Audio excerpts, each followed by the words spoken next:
All right, it's 8 o'clock, but we are still missing one board member to give us a quorum. Who are we missing? Well, you, of course. Oh,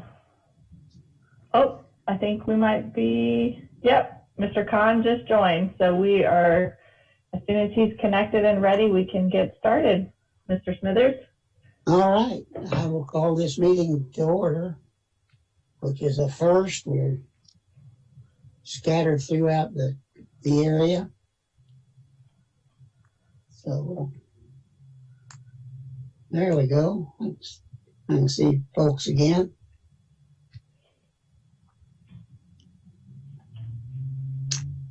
All right. And I don't have the agenda in front of me, so we've called the meeting to order. We do have a quorum. And Christy, what is the first item on the agenda?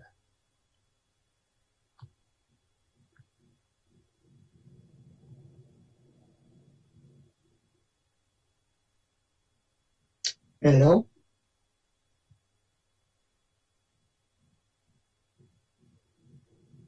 Hang on one second. I will share my screen so you can read the agenda because we need Okay, Christy, correct me if I'm wrong, but we need Mr. Smithers to read the agenda items, right? Yes. Okay. Let me share.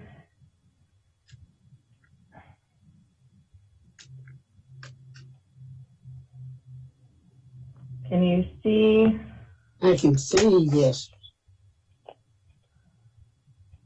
Let's see.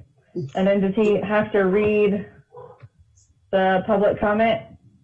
Okay, we have call to order, which I've called the meeting to order, public comment. Do we have any public comments? No, we have no public comment. Okay, moving on. The minutes of the previous meeting, is there a motion on accepting the meeting from December 6th? Motion to approve. This is Laura. Motion by Laura to approve. Do we have a second? So moved. Accepting the meeting from Nell, seconded. All in favor? Motion to approve. This is Laura. Motion by Laura to approve. Do we have a second? Okay. Second.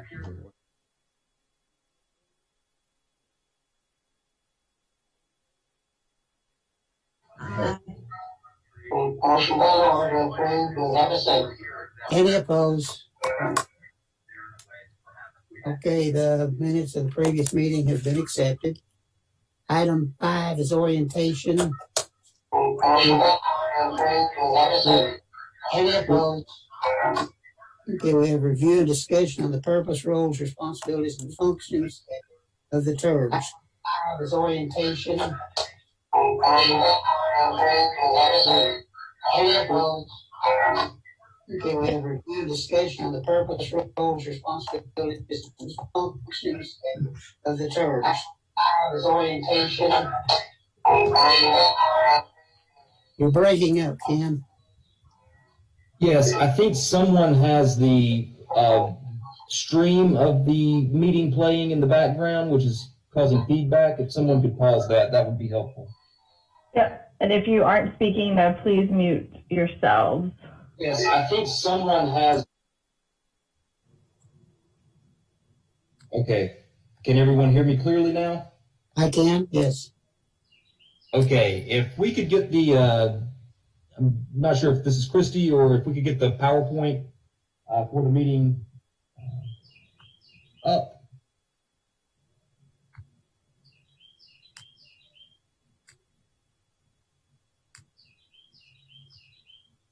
Great, thank you. So, welcome, board members. Thank you for this, for jumping on this different TERS 1 meeting. I'm going to go through a quick orientation of the purpose and annual processes for the TERS, and note that they, for those of you who may not have viewed or attended a TERS meeting in the past, they're typically not like this. They are typically in person, as are most of our meetings. So welcome to today's June meeting of the TERS 1. Again, we're going to provide a high-level orientation and overview of the zone and the board's responsibilities.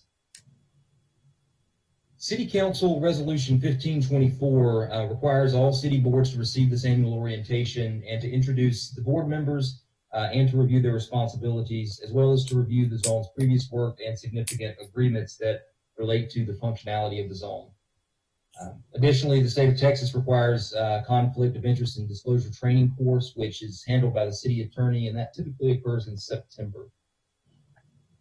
Next slide, please. TERS 1 has a 9-member board with 2 state appointees, 6 city appointees, and 1 Fort Bend County appointee. So next slide, please. In 2003, we established the rules and procedures to guide the administrative and operational procedures of the TERS. This document establishes an October to September fiscal year, which is similar, the same as the city's fiscal year. It also dictates that the city will serve as investment officers on behalf of the zone and will abide by all of the investment policies. Finally, it outlines that the board will approve their annual budget by September 30th of each year, and we will consider that at the September meeting of this TERS body. Next slide, please. On your screen, you can see a map of the TERS. It encompasses the town square area, and we do have, that's as of March 31st, a current tenant list for the retail and restaurant components of the TERS area. It may be a little small, but we can definitely have that available if that's something you'd like to review in more detail. You'll also see that again later in one of the other presentations. Next slide, please. A little bit of background on the TERS creation. It was created in December 1998 through Ordinance 1149, which initially established a 63-acre zone, with a 9-member board that was set to expire in December 2024. At that time, the city was the only participant and agreed to contribute 100% of the tax increment generated by property taxes above the base value, which was set at $5,570,200, which is the same for all entities that have eventually joined, including the county. The creation ordinance was amended in January 2000, which by an additional city ordinance, which reduced the acreage to the 32 acres you saw on the previous map, and it extended the zone's expiration date to December 2025. Next slide, please. In 2001, Fort Bend County and LID number 2 agreed to participate in the zone at 100%. They do have participation agreements with the zone, and they kept the same base value as the city. The participation agreements also give the county the right to appoint 1 board member to the board of directors. Next slide. The final project plan outlining the town square plans for a mix of office, retail, restaurant, hotel, and a significant public space, all in a neo-traditional urban style downtown development, was eventually approved in March 2002.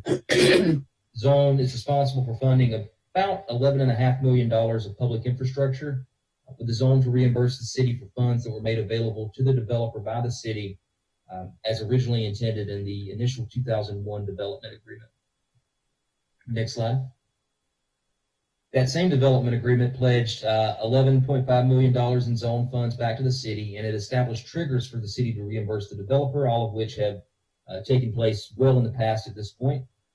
Due to the zone exceeding the expectations, we did approve a second amendment in 2005 that advanced the developer reimbursement schedule and dedicated additional funding for 400 parking spaces in the parking garage for the conference center. Next slide. The board approved 2 separate contract agreements in 2010 to support events in Town Square Plaza. The first contract is with the Town Square POA, for which the zone budgets $250,000 annually. As outlined in the contract, 30% of these funds will be used or can be used for administration. In order to receive the payment each year, the POA must submit their annual budget and present an update about previous and future events to the board, which typically occurs at this meeting, so we will hear from them in just a minute. The other contract is directly with the city, for which the zone budgets $70,000 annually. Similarly, the city must submit their annual plaza events budget and present an update about previous and future events to the board to receive this funding. Next slide. In 2003, the city and the zone approved a support services agreement that allows the city manager to make expenditures in the form of materials, facilities, and support personnel for the zone through the annual budget process. Our expenditures as a city are capped at $25,000, and we budgeted $8,370 in fiscal year 2020. And that support and personnel services agreement includes things like general administration, financial services, legal services, and the administration of contracts and projects. Those tasks primarily fall with the Economic Development Department, which I am a part of, and also the Finance and Legal Departments, who make sure we don't do anything that we're not supposed to. Next slide. Each year in September, we do approve an annual budget for the TIRD, or the TIRD approves an annual budget. For fiscal year 20, the revenues were estimated to be $1.72 million, and expenditures were estimated at $1.74. There was a generous beginning fund balance of $98,000 at the beginning, about $98,000, which allowed us to spend slightly more than what the anticipated revenues were going to be. And we anticipate having an ending fund balance at the end of fiscal year 2020 of just over $78,000. Next slide. Next, the zone's annual report is a requirement due to the Texas tax code, and it displays the annual revenues, expenditures, debt, captured values, and taxes collected. If you'll recall from our December meeting, I presented the information to you from the annual report, and that information, that report that you recommended to City Council to be approved, was approved by City Council back in January, and that information was forwarded along to the comptroller as part of our state requirements.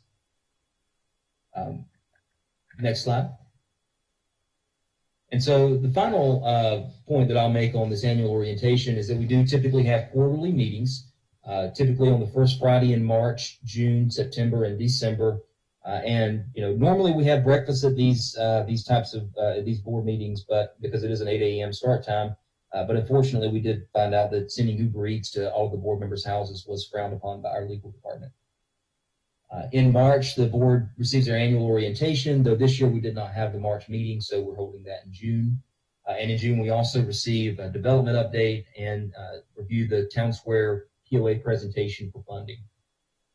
In September, the board approves the annual budget and typically receives the ethics training. And then in December, again, we review the annual report and make a recommendation on that to City Council for approval. Next slide. And that wraps up the annual orientation training for this year. With that, I'll be glad to turn it over to the board for any questions you may have.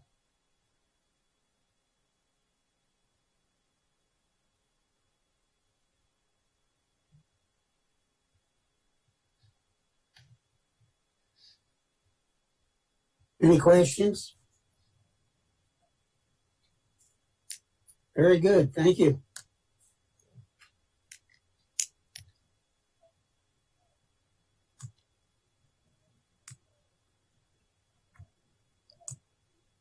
Okay, item 6 is election of officers. We have an election for a vice chairman and other officers as deemed necessary. So I'll open the floor at this time for nominations for vice chairman.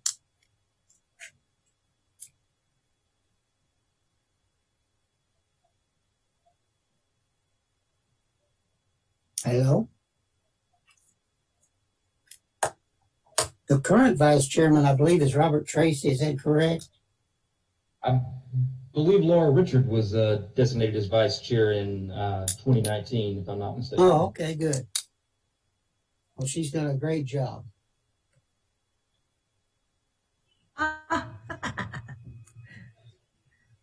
Do we have any other nominations for vice chair? But I'll nominate her. I second that nomination. Any other nominations? With no further nominations, I move we elect her by acclamation. All in favor? Aye. Oh, where's my... Aye. We need a motion and a second. Okay, I thought I made them. Yeah, But anyway. I'll motion to move to elect Laura as vice chair. And there was a second? I'll second that motion. All in favor? Aye. Aye. All right. Who, Congratulations. sorry, who made the motion? I couldn't see. Robert, Okay, Thought I did. perfect. and Thank you. congratulations, Laura. You've won a tough election. Woohoo! Thanks, guys. Okay. Moving right along.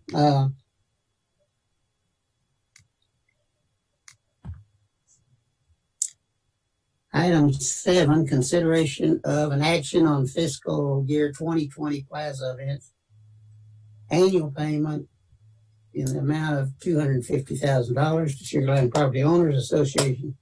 Request expenditures in the amount of $250,000 for Sugar Land Property Owners Association, and this will be by Taylor Scott and Wendy Lewis Buckley making the presentation. Are they available? We're here. Okay. Go ahead.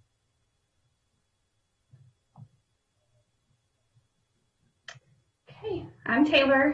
Wendy's on the call too, so she can jump in at any point. But today we'll be covering the upcoming funding and event plan, as well as a recap from our current funding period. So please feel free to just stop me along the way if you have any questions. Before you start, Taylor, Sure. let me interrupt you just a moment. Uh-huh. All of this coronavirus and everything, how has that affected our businesses within Town Square? Wendy, you want to talk on that? Sure, I'll be happy to jump in on that. It has been a very challenging time for our businesses. Being required to close, of course, has been detrimental to their overall health. And even just having restrictions, restaurants can't live on curbside. And so we have seen some pretty devastating impact on the retailers over the last few months. Taylor has done an excellent job in trying to boost their business and promote their business where we can. And so we've spent a lot of time following the governor's executive orders and trying to help the retailers function to the maximum that they can, that's legally following the guidelines, while also practicing social distancing and being respectful of the social implications that we need to monitor. And I think that's why today's presentation is so important, because while we've had this pause in business, we have an amazing group of retailers that are fighters and want to come back strong, and they love our community and want to continue to be a part of the community. So we're hoping that this is just a bump in the road, but I think it makes today's presentation and the direction that we go with events and marketing even more crucial. This is probably the most important presentation I think we've had in the history of presenting to TERS. This is super, super important, and the actions that we take today will directly affect the livelihood of our retailers in the project. Thank you. And so basically, we have not had any of them that have gone out of business because of this? At this time, I'm thinking quickly, at this time, we do not have anyone that has confirmed to be closed. We have a few that are trying to figure out how they can come back. Some that have more restrictions, like Sessions Music, where trying to do lessons one-on-one, there's challenges. So there are a few that aren't sure what they're going to do next. But I would say as a group of the whole, the majority are finding ways. You know, for example, the restaurants have redirected. They have new family menus and curbside, which was never a big part of their program. They found ways to supplement their business from like the in-restaurant dining. I don't think we're out of the woods yet, and I think that's where the marketing part of what we do is going to be very important. But there are lots of concessions that the landlord is having to make to keep people alive. And so I think being able to slowly get back into events And really the marketing is a big part of what we can do at this moment to help. Those are going to be actions that are going to make decisions on whether people do survive or not. Thank you very much. That was very enlightening. Okay, we can move along. Awesome. Thank you, Wendy. So year after year, the city and the development have come up with event objectives and common goals. So some of those can be seen here. Obviously, produce events that bring in customers from the greater Houston area, in addition to Sugar Land. Strive to bring quality entertainment to the plaza that will in turn increase event attendance. Generate quality traffic for the tenants and include them in as many events as possible. That is anything from setting up a bar and serving alcohol or food to a booth space, or actually creating an event specifically for them to promote their business. Utilize and create measurable marketing efforts to expand our reach. Increase sponsorship opportunities by curating events that have a need for vendors and align with local businesses. And then, of course, assist with economic development by enhancing the destination business and retail climate for the regions. Next slide.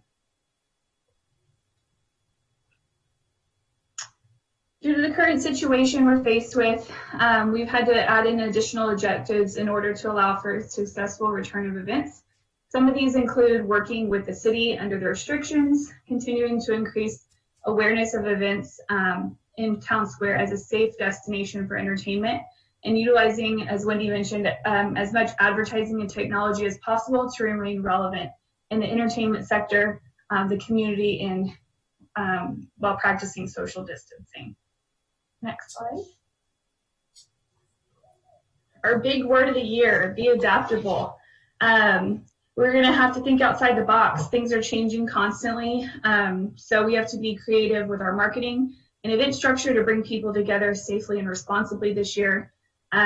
We are utilizing virtual event options where applicable. So thus far we've hosted an online concert, and then we also did our superstar auditions online for junior and the bigger show. And we filmed this past week for our junior superstar finale that's actually going live tomorrow on all of our platforms. We will have our big superstar show virtually also on the 20th of this month. So doing things that we can to continue to host, but and remain relevant and try to bring entertainment just in a different way. And of course, enforce social distancing strategies by implementing things such as technology options, which is the live stream, monitors at some of the events if they're needed, barricades, only allowing a certain amount of people in with prior RSVPs is something that we've talked about. Sanitation stations, we've even talked about having a hand sanitizer ferry at the entrance of some of our events, just to bring some fun creativity to what we're doing. Social distancing markers, creative giveaways relative to the times. We've also talked about potentially closing Plaza Drive to allow more space and people to spread out a little bit during events. And that's it. Next slide. Plaza event overview. What you see here is a summary of attendance and number of events per month. As shown at the top, when the event program began in 2004, you can see the number of events and attendees and cost per attendee has changed drastically over the years. We're currently utilizing a budget of $641,000 and an estimated attendance of 64,000. This number is significantly lower than in years past due to the current pandemic and 3+ months of postponed events and cancellations of the city's big events such as New Year's Eve and the Halloween Town event. The numbers here also reflect that we've changed our superstar shows to be virtual, so those numbers aren't reflected in these. Next slide. This one just dives down a little bit deeper and shows a more detailed picture of event costs per category. Many of these, such as Fitness in the Plaza, community and awareness initiatives, and the car shows, continue to be low-cost events for us that generate quality traffic, especially in off-peak hours. Movies and concerts come in a little higher, but they have continued to be successful with the number of attendees that they consistently bring in. Here, you will see art, wine, and dining zeroed out this year because it didn't fall within the city's budget. We ended up having it in September of last year, so we just missed the cutoff to include it in the presentation for today. Next. Over the years, the sponsorships have become more prevalent as businesses are seeking new and fun ways to engage potential clients and gain awareness of their product. Obviously, we've had a decrease this year due to the pandemic. However, we will be rescheduling the majority of our postponed events to the fall in hopes that we're able to drive as much needed traffic for our tenants, but also give opportunities for partnerships once things reopen and get back to the new normal. The groups you see here are the organizations that have commitments so far, plus the projected amount we will bring in, or we're hoping to bring in for the remainder of the budget year, totaling around $52,000 to be added to the operating budget. The events may take on a different outlook in the next coming months, but our plan is to present sponsors with additional options to choose from in regards to events and what they can participate with. And just so too, it looks like people are starting to venture back out. We got our first sponsorship inquiry yesterday since this whole pandemic has started. So we have someone signed up already for one of the first events that we'll host back, hopefully at the end of June. So that's a good sign. Are these donations or are they pure sponsorships? So they're not are tax deductible donations? So these are sponsorships that basically it just goes into the event funding program. So whatever we get from them purchasing a booth space or a title sponsorship, it all goes back into the operating budget. But for the, for instance, for the people who are the sponsors on the left, this isn't tax deductible for them. No, it's not. Okay. Any other questions on the sponsorship stuff? Okay. How does it compare to last year? I'm sorry? I was just wondering how it compared to the previous year. I It's think that's down. on one of our slides coming up, isn't it, Wendy? Yeah, it is. Okay. It's on the next slide. I'm ahead of ourselves. Okay, next. Here it is. To recap the event program from the current funding period, we have $593,400 in income, which matches the expenses. The original budget of $641,000, and the difference you see here due to the shifting of the events and the fact that Smart Financial has halted all events until at least August, so the shuttle has not had as many opportunities for riders as in years past. So the sponsorship information from last year, is that last year or is that this year? This is the current operating program. The difference that you see between the $641,000 and the $593 are a reduction in sponsorships. Our budget for sponsorships this year was $75,000, which was reflective of historical activity, and then also the reduction in the shuttle income and expenses. So this is actually one of the harder projections that we've had to complete because when we put this together a week ago, we didn't know what we were going to be allowed to do. And so now that we've gotten the latest executive order from the governor, we know we can move forward. So one of the things that we will have to do is, because we know we're going to have less income, then we have to manage our expenses accordingly to be within budget. And as we've mentioned already, due to COVID-19, we're going to have to be very, very adaptable in this process, and we're going to have to do events a little differently. So that's one of the challenges in moving forward, is some of our events are going to cost more to do. When we start adding hand sanitizing stations and having to have additional staff to ensure that we are providing social distancing, events will cost more to produce. And so we're going to have to be very, very creative on how to create these safe events that cost more. And then, as Taylor mentioned earlier, we've taken some of our events online, and they're more expensive to produce in a digital format than they are live in person. So we are working really, really hard to be the most creative, but keeping event program going so that we can't drive this business.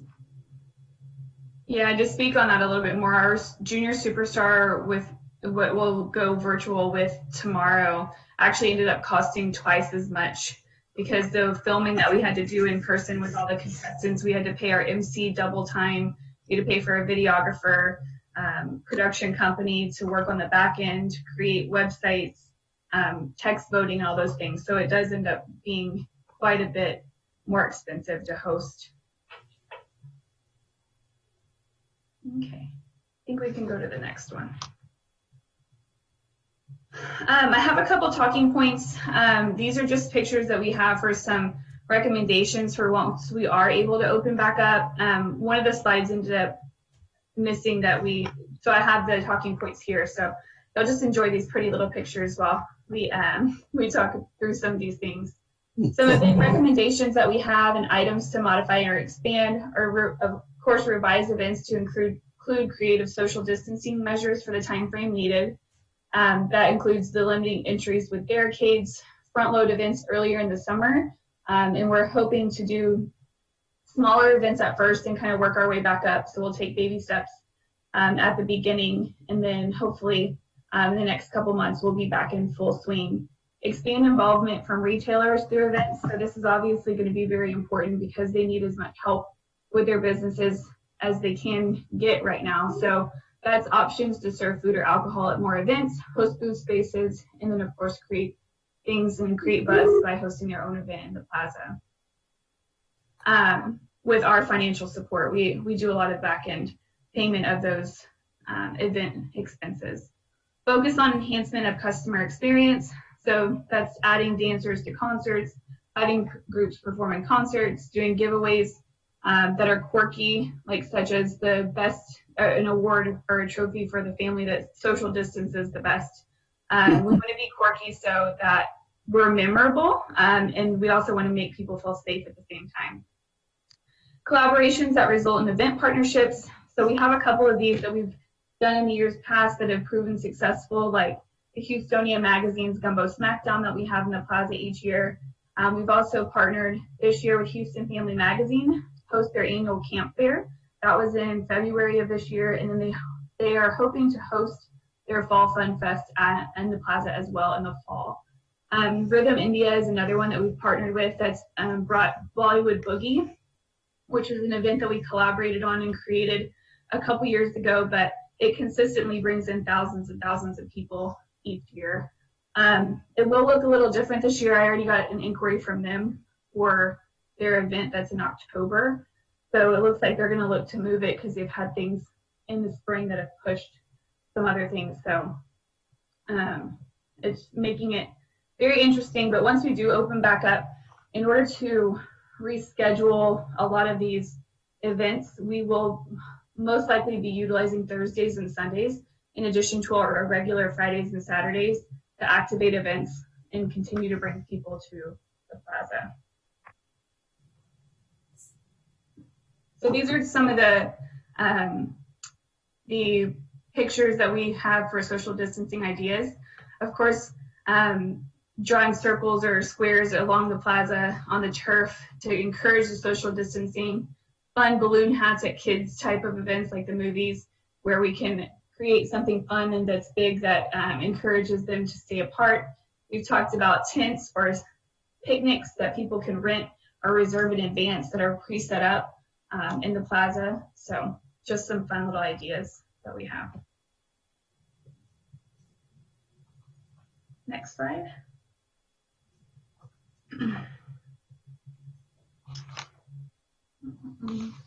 Sorry. So these are some of our social media analytics. These graphs show post reach and proves that the paid content that we've been targeting people with is relevant because it converts to page likes and an increase in our followers. So on the left-hand side, I know the print is very small, but it shows the organic and paid versus paid reach. So the lighter orange is just our organic posts that don't have any paid dollars behind it. So the good thing is people do like our content and we're still reaching them even if we don't have to put the dollars behind it. But our paid is the darker orange that you see, the spikes in the back, which means we're having a further reach when we do put those dollars behind any of the ads that we do. Where likes happened under that is on our page where they're coming from different accounts, page suggestions, search, newsfeed, and other. On the right-hand side is just a overlook of all of our followers. As you can see, the majority of our fans, which is over 23,000, are actually from the Houston area, which is pretty interesting. We only have 5,200 from Sugar Land, and then it goes down from there. So we do have a broad reach of who we can, or who's seeing our content on social. And these analytics are specifically from Facebook. Next slide. As Wendy and I have talked about having to amp up the marketing, these are just some of the examples that you'll see of the paid ads that we've placed this year. The first one's from our Gumbo Smackdown event that's hosted with Houstonia in February. And then the next two are about our virtual superstar auditions, which is the first time we've ever had to do that. So we really drummed up the marketing on these in hopes of getting a lot of video submissions. They're used to coming in person and auditioning a cappella in front of a group of judges. So the good thing is the marketing worked this year. We had plenty of submissions for both of our auditions. And in turn, we also reached a lot of people. So the impressions you see here are the number of people that saw our ad. And then the post engagement is the number of people that clicked on or engaged with the post. So that's anything like they liked it, they loved it, they commented on it, they shared it. And then of course, link clicks to learn more information. So the Gumbo Smackdown one, you see more link clicks on that one because it was a ticketed event. So people had to click on it to learn more and figure out where to purchase tickets. Next slide. This next one is just an overview of the first virtual concert that we hosted. It was our Quarantine with Dean, a night with our 2019 Junior Superstar winner. We reached about 1,900 people that night. We had 226 engagements and 153 post clicks. So we had some good engagement on that for something that we were doing for the first time.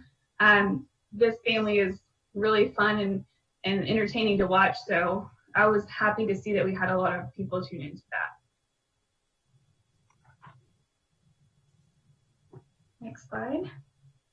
Okay, here you can see our website activity, and it's pretty apparent that COVID-19 has affected the number of people visiting our website. As you see that dip down, in January is when our event season ends. So January through April, we do not host events. So prior to that, you can see the biggest spikes are when some of the bigger events are happening and people are looking for information.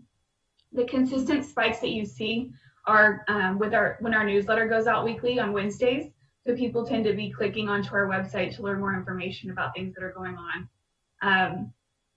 March, you can see a pretty big dip, and then we've been consistently lower since that point. So the good thing is that we can point out here is I know the numbers are really small, but the new visitor versus returning visitor consistently remains to be bigger on the new visitor side, which means that we are still reaching people to drive new business and awareness. And I apologize if I sound out of breath. I'm like having a baby in a couple weeks and he's pressing on my lungs. Okay, next slide. The ridership on the shuttle has significantly decreased, as you guys can see, due to the type of acts that have been booked at Smart Financial Center. They also don't plan on hosting any events again until at least the August or September timeframe. So the ridership is obviously not happening. So they do plan on hosting the events again. We plan on restarting the program when it's applicable. Do you guys have any questions on this one? We have posted a lot of the shuttle shows, and then if we don't have enough riders, we do end up canceling it. So that's why you're not seeing any riders in January and February before COVID happened. Well, now the shuttle, we're talking, that shuttle's to Smart Financial, right? Correct, yeah. Okay. Okay, next slide. SLTX Studio, this is something that we did as a new venture last year, hosting some of our pop-up photo studios like Whimsy World and Sweet Sweet Summer and some of our vacant spaces. It allows us to utilize vacant spaces and continue to drive traffic in addition to the plaza events. So some of the events that we were able to host this year include the Reflection Art Show that we hosted at the end of January. We had over 350 people attend that. It was the community's first juried art show with live music, food, and wine. There was 26 artists that were a part of that and 86 pieces of art. So these are some of the pictures that you can see from how our vacant spaces were transformed into art shows. The second one was right before the pandemic hit with Pause for the Arts. This was on March 7th. We had over 200 attendees. Proceeds benefited Pause, which is Pets Worth Saving. There was 20 local artists, including children, that participated in the show. 17 pieces were donated to benefit Pause, 100%, which translated into a $2,000 donation, and 6 artists sold work that was not donated. So these are really successful for us because we actually have a lady from the community that hosts these and plans them on her own. So we only really have to provide the space for her, and she does the rest of the work on her end, and we help promote. So how does somebody get to use the space? Because I think there's the space that's across from the plaza by where the yoga studio is. I think this is where the pictures are. So how would, if somebody was interested, how would they do that? These are actually specifically in the old Z Gallery space. That space that you are referring to is the new community center that's been created by Rabies, which is the new marketing and leasing consultant that's been brought on by Lionstone. So basically, if anyone wants to use that community center, they would just go through Rabies at this point, and we can make that connection. So they are very open to allowing outside events. One of the specific ones that we've had lately was Sweet Boutique. Their owner was on the Food Network for the Spring Baking Championship. So instead of hosting a big outdoor event, not knowing how far she was going to go in the show, we hosted a watch party in the community center. So it is an option for people to reach out and use it. At this time, I'm not aware that they are charging for that at all, but that may change in the future. I don't know, Wendy, you want to touch on that a little bit? Yeah, I'm not aware that they will charge for that. And then Robert, in this instance, Robin, who's the art consultant, just contacted us and had a conversation about her dream for making this art show come to life. And we kind of just met and determined what she needed. And then we were able to locate a space that wasn't being used for retail at this moment. And, we were able to make it available. So I think anyone that was interested in that could just contact Taylor, and then we can work with the leasing team to see what's available and timing on new deals. Okay, thank you very much. Okay, next slide. Event recommendations. So community events are always a win because they bring, oh, sorry, I skipped a page. Here we touch on a few of the events we have proven successful and would like to continue. In addition to our signature events we've hosted year after year, our addition of the Town Square Tribute concert series that brings in unique cover bands such as the Beatles, George Strait, Fleetwood Mac, Stevie Nicks, ZZ Top, Duran Duran, Michael Jackson, and more has consistently brought in really great crowds for us. A lot of them have an uncanny resemblance to these performers, so it just makes it more fun. They dress up. So we've consistently seen really, really great crowds of these, so we want to continue those.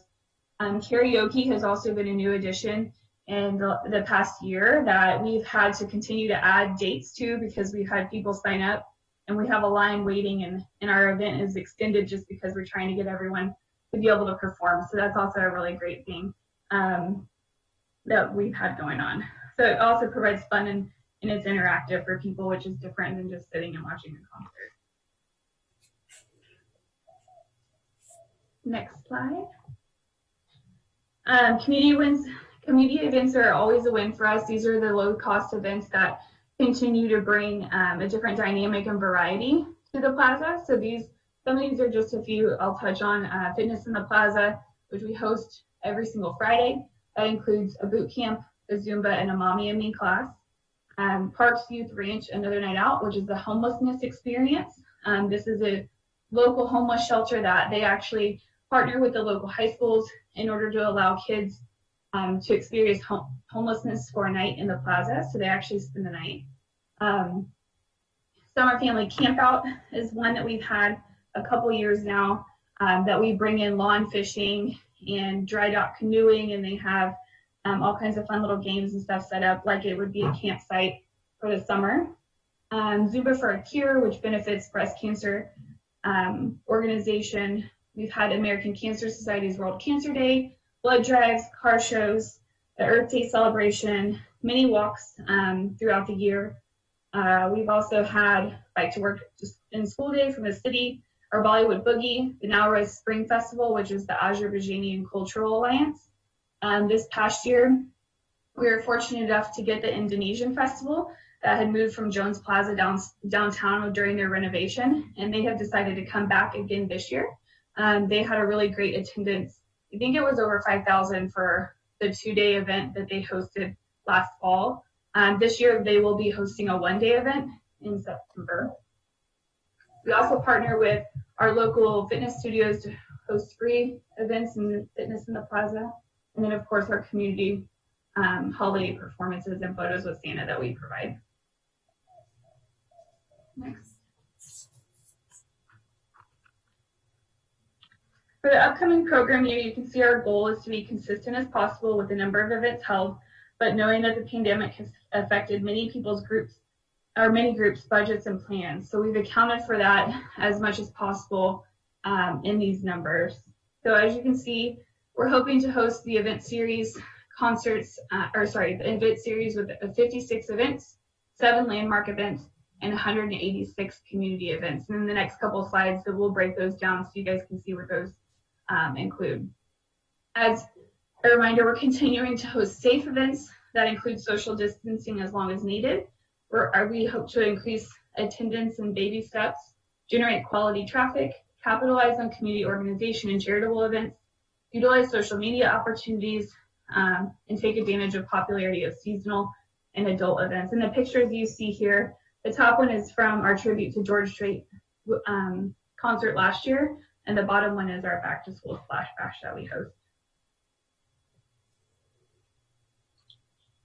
Next slide. In order for our program to have another successful year, we've budgeted $637,833. This projected funding consists of the annual POA assessment, tourist funding, sponsorships, and an increase in media promotion. Operating at a budget less than this would be detrimental to helping our tenants' business. Of course, we would expect the same amount to fall under the expenses category. Next slide. Here you'll see the breakdown of the events that I had just mentioned. So the event series consists of the Movies Under the Moon, concerts, Giving Spirits concerts, which is where we partner with a local nonprofit organization, and we actually give them a $500 donation on behalf of PCD within that event expense. So children's series is also included in this, and Dancing Under the Stars with Fred Astaire. That is free dancing lessons that we provide in the plaza.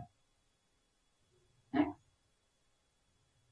Landmark events, Sugar Land Junior Superstar, our regular Superstar, which is the 2 you see here as the auditions and then the actual show. Art of Wining and Dining, our annual fashion show, and then Christmas tree lighting. These have decreased over the years because the Halloween Town and New Year's Eve event had fallen under this category, so those have been removed. Next. In conclusion, we just want to go over a summary for our plan for 2020 and 2021. Our goal is to follow the guidelines by the state officials, to safely host events based off of any regulations in place, strive to be adaptable during these unprecedented times, changing the landscape of the event program and utilizing other outlets to still be able to host events responsibly, consistently request feedback from tenants on business. I'm sorry? Someone have a question? No? Okay. Consistently request feedback from tenants on business benefit for events and promotions that have shaped our event program accordingly. Continue to distribute a monthly marketing checkup to our tenants to generate tenant involvement and help spark promotional ideas. New partnerships which enhance event activities and bring regionally attended events to Town Square. Focus on expanding our marketing opportunities through keyword searches and more social media targeting campaigns This has been very important as we have navigated the waters of the pandemic to really focus on keyword searches and like to-go options and things of that nature. So when people are searching for things in Sugar Land, that we're coming up first in their searches. We have maintained a consistent and fun-filled calendar for the year to include event in the plaza every Friday and Saturday, besides when we're going through a pandemic, and continue to do so once we are able to. And of course, our focus continues to be on generating frequent quality events for the community to enjoy that are fun and exciting. We want to thank you for your time today and your attention, and we'll open it up for questions that anybody has.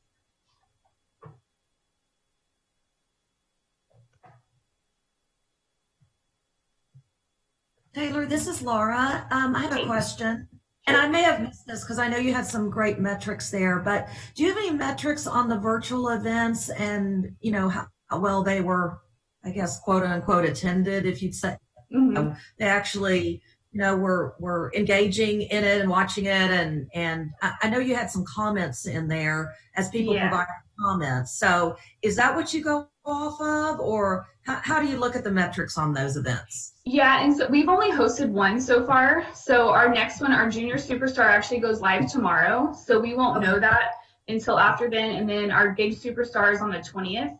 So we can share that information after we host those events. We have tried to find different ways to capture people's information, like on the platform for them to watch the video tomorrow night. You actually have to enter in your email address so we can keep track of the number of people that are watching. But also on the back end of you can watch it live on, there's a website that we've set up, which is sugarlandjuniorsuperstar.com. They can watch it on YouTube as well as our Facebook Live. So we'll have analytics coming from all three avenues, as well as collecting the email addresses. So we should have some good information that we can share after those are live. Taylor, what was the number on Dean's show? We reached 1,900 people on that one. Okay. So the first one, we've only had one so far, which was the Junior Superstar winner from last year. He did a concert, a live concert. So that one had 1,900 attendees that were watching his show. Great. Okay. Thank you. Yeah, and for Junior Superstar, it's we're trying to find ways to get people to be engaged. So it's actually a text voting this year. We've always had judges at our Superstar shows, but this year we're trying to engage the audience as much as we can and encourage them to keep watching throughout the event. So they have to stay tuned until the very end to get the text voting numbers and to be able to vote for their favorite. So at the end of the video, after everyone performs, we'll then pop up the winners after the text voting is closed. Great. Thank you. Any other questions?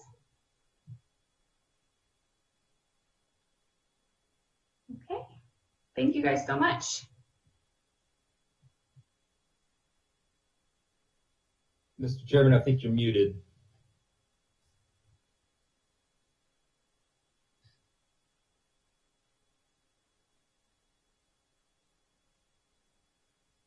Mr. Chairman, I think you're still muted. All right, now let's see. Yes, sir. Taylor, that was a very good presentation, and I certainly am sympathetic, I guess, with what you all are having to go through with the pandemic and trying to work around it and keep things going. Yeah, as Wendy mentioned, this has definitely been the hardest presentation to try to work on, just because there are so many unknowns, and even moving forward now that we got a new announcement, there's still so many unknowns, and sometimes the announcements are so ambiguous that it's hard to decipher what you can and can't do. And of course we want to be safe as possible. So we have been consulting with, I know Teresa and Elizabeth and a lot of people at the city until we can start getting these things rolling again as best as possible. Well, I'd like to say thank you for a very good presentation, and thank you for your efforts during this time. Thank you so much. Any other comments?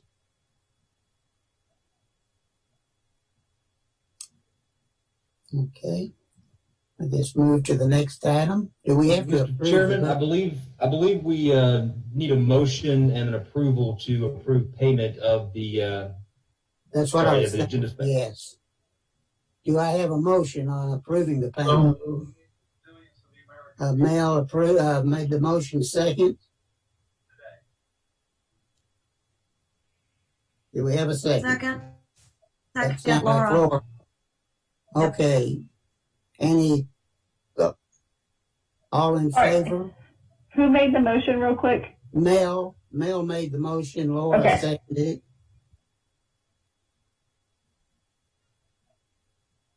So all in favor? Aye. Aye.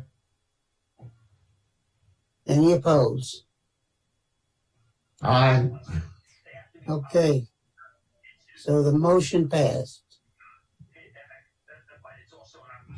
Moving on to item 8. Review of and discussion on the tax increment reinvestment zone development update and performance report. Cam, you're up. Yes, sir. Thank you. And I will try to make this as quick as possible to be respectful of everyone's time. Before I jump into the development update and economic performance report, one other thing I wanted to clarify on the motion that was just made and approved before I do jump into that. That motion was to, I want to confirm with you, Mr. Chair, that motion was to not only approve payment of the 2020 payment, but also to include the proposed $250,000 as well in the fiscal year 2021 budget. Just want to make sure that was what was listed on the agenda as the motion. Just want to confirm that that was the motion that was approved. That was my understanding. Do I have any different views from the committee? Yes. So okay. Thank you. Sorry, I just want to make sure we're on the same page there as we begin to prepare the motion, the budget for 2021. So with that, I'll move into the 2019 development update and performance report. Before I jump into that, one of the things I want to touch on, just sort of following up on some stuff that Taylor and Wendy mentioned. One of the actions that the City Department of Economic Development is working on or has launched is the All In for SLTX campaign. You may have seen a story about it in the Community Impact Report webpage newsletter about a week or so ago. We have been approved to fund that program, which is an all-inclusive marketing campaign, along with a gift card giveaway program that we have developed and begun taking business applications for. If you're interested or curious about that and what that program looks like, I encourage you to visit the Department of Economic Development's new website, which is sugarlandecodev.com. And on there, you'll find links to the hashtag All In for SLTX campaign. We're trying to put our best social media gurus on branding for that. But it is intended to provide promotional support for our local businesses, including Town Square, and also provide a way to engage the community and let them know that Sugarland is back open for business and ready to do things safely. So again, I encourage you to check out the Department of Economic Development's website and find out more about the All In for SLTX campaign.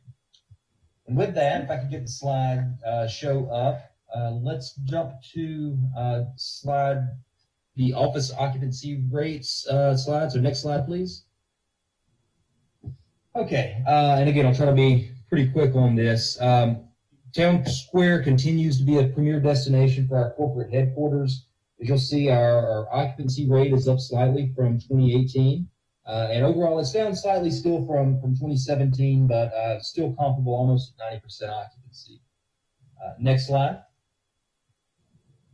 The assessed value of the office developments is at just over $91.7 million, which is again up from 2017 and 2018. So continuing to see an increase in the assessed values. Next slide, please. This is a slide that was carried over from last year, but as of, I believe, 2 years ago now, all of our office tax abatements have expired. And so we are collecting, for the tourists, collecting the tax rates for all of our office developments, and we'll continue to do so. Next slide, please.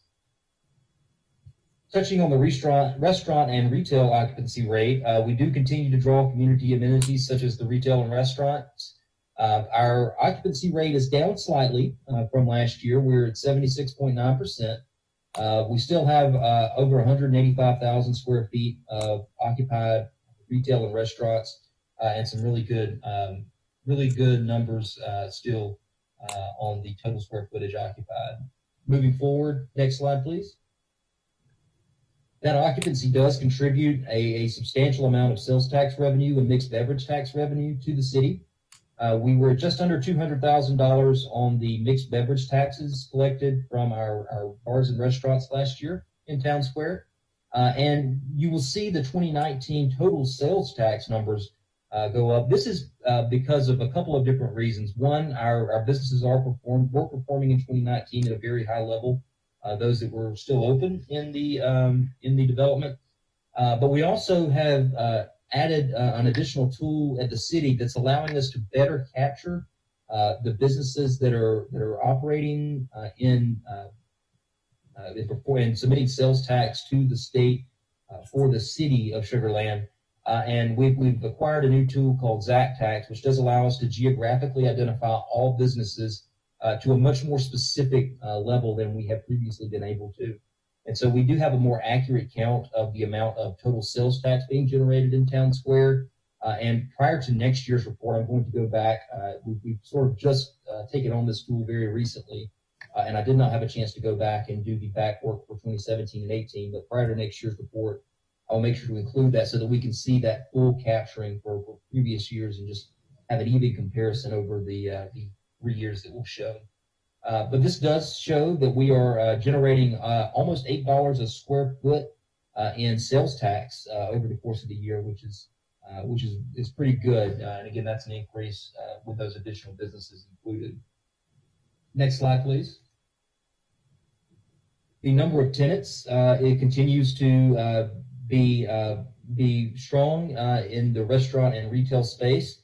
We have 27 restaurant tenants totaling over 98,000 square feet, and then 26 retail tenants totaling almost 89,000 square feet in the Town Square development. Next slide. The condominium development continues to be a great amenity offered by the Town Square development. The 2019 taxable values came in at just under $39 million, which is a 3% decrease between 2017 and 2019. One of the things I'll note is I believe previously you had asked about the number of owner-occupied versus rented condos in that development. And so one of the ways that I look to try to identify this is looking at the homestead exemptions that were listed on the tax digest for the condos. And it looks to be about 25% of the units have a homestead exemption of some sort, which can indicate owner occupancy. And just to note, without the homestead exemption, the assessed value is only down about 2% over that same time period. So we are continuing to see a slight increase in the number of homestead exemptions in those condos. Moving on, next slide, please. The Marriott Hotel had a really good year in 2019. It was a strong focal point for the tours. In 2017, we were still feeling the impacts of the oil and gas downturn, but evidence was pointing at the end of Q4 to a strong recovery for our hotel market. I hate to be the bearer of spoiler alerts, but spoiler alert, 2020 is probably going to tell a very different story when it comes to hotel occupancy. Beginning at the end of March, we were beginning to see the impacts of COVID-19 on the overnight stays at the Marriott. And so we do anticipate seeing a downturn in these numbers for next year's report. But we continue to maintain clear lines of communication with the Marriott and are ready to support them and advertise them and just be a good partner for them to make sure that they're as successful as they can be given the situation we're all going through. Next slide. Actually, two more, or next slide now. So jump in quickly to the overall economic performance, given those numbers that I just recapped. In 2019, we did bring in, from the TERS assignment, $1.3 million in property tax generation going to the TERS. We also brought in almost just over $1.25 million in sales tax, add in another $833,000 in hot tax collections and almost $200,000 in mixed beverage tax collections. we have almost a $3.6 million total revenue to the city in some shape, form, or fashion for the TERS area, which is right at, we're right at approaching our 2020 projections that we had. I think we last updated those back in 2018. So we are continuing to perform at the level that we anticipate, which is good. We are happy with the way that the TERS is performing, and it's still seeing, even though we are putting a lot of the property taxes being generated to the payoff of the debts that have previously been acquired for the development, we are seeing additional benefits to the city in the form of sales, hot, and mixed beverage tax generation. Next slide. Again, this is just a quick recap of the expenditures for the TERS. Next slide. And the cumulative cash flow, we're still overperforming from our last set of our most recent projections in 2018 are still overperforming our 2013 projections for cumulative cash flow. So we do continue to see tax values increase quicker than we previously anticipated. Next slide.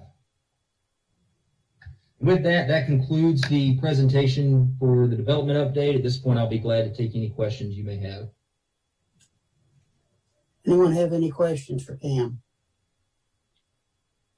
Very good presentation, Cam.